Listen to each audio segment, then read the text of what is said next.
Hello বন্ধুরা, আশা করছি সবাই ভালো আছো। সবাই ভালো থেকো, সুস্থ থেকো।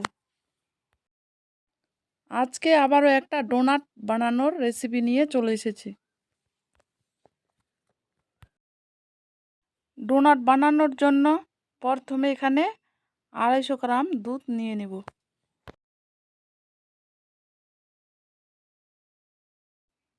এক চামচ দিয়ে দেব ইস্ট। এখানে আমি 4 চামচ সাদা তেল দিয়ে দেব। তোমরা চাইলে তেলের বদলে ঘিও দিতে পারো। এখানে আমি 5 চামচ চিনি দিয়ে দিব। তোমরা চাইলে চিনিটাকে কম বেশি করে নিতে পারো। এখন পরিমাণ মতো দিয়ে দিব লবণ। এখন একটা ডিম দিয়ে দিব। এখন সবগুলো উপকরণকে ভালো করে ফেটিয়ে নেব। তোমরা ডোনাটের রেসিপিটা ডিম ছাড়াও বানাতে পারো। ভালো করে ফেটিয়ে নিয়েছি, এখন 5 মিনিটের জন্য রেস্টে রেখে দেব। 5 মিনিট হয়ে গেছে, ঢাকনাটাকে উঠিয়ে এখন দিয়ে দিব ময়দা। এখানে আমি 2 কাপ ময়দা নিয়েছি। এখন ভালো করে মিলিয়ে ডো বানিয়ে নেব। এখন ডোটা বানানো হয়ে গেছে। এই ডোটা বেশি টাইট করব না।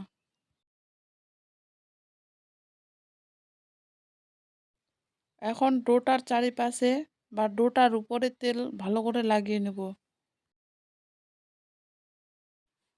তেলটাকে লাগানো হয়ে গেছে, এখন 30 মিনিটের জন্য রেস্টে রেখে দেব।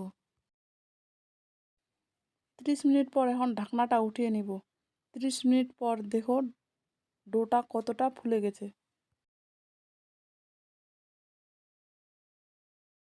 ডোটাকে আবারও ভালো করে মেখে নেব।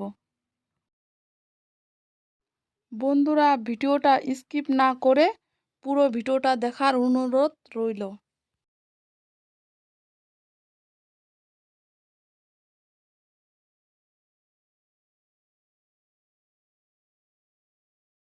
ডোটা ভালো করে মাখা হয়ে গেছে। এখন ছোট করে লেচি কেটে ডোনাটটা বানিয়ে নেব। ডোনাটটা কিভাবে বানাচ্ছি দেখিয়ে দিচ্ছি। ডোনাটটাকে হাতে ভালো করে চেপে নেব, আর মাঝের অংশটাকে একটা বোতলের ঢাকনা নিয়ে মাঝের অংশটাকে আলাদা করে নেব। দেখিয়ে দিচ্ছি ডোটা কত সুন্দর হয়েছে। একইভাবে আরেকটা ডোনাট বানানো দেখিয়ে দিচ্ছি।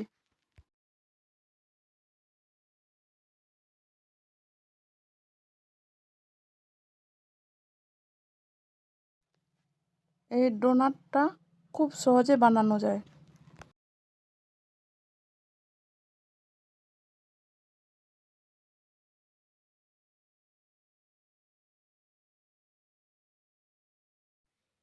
একইভাবে সবগুলো ডোনাট বানিয়ে নিয়েছি। ডোনাটগুলো ভাজার জন্য প্যানে তেল গরম করে নিয়েছি। ডোনাটগুলো দিয়ে দিব।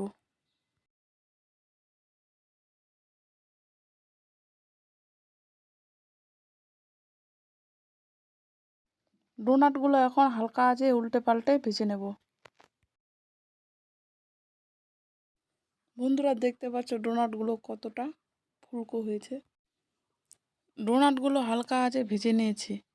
ডোনাটগুলো এখন হয়ে গেছে, নামিয়ে নেব। সবগুলো ডোনাট একইভাবে ভেজে নামিয়ে নিয়েছি। এখন সবগুলো ডোনাটের উপর চিনি লাগিয়ে নেব। এখানে আমি চিনিটা গুঁড়ো করে নিয়েছি, ডোনাটের চারপাশে ভালো করে লাগিয়ে নেব।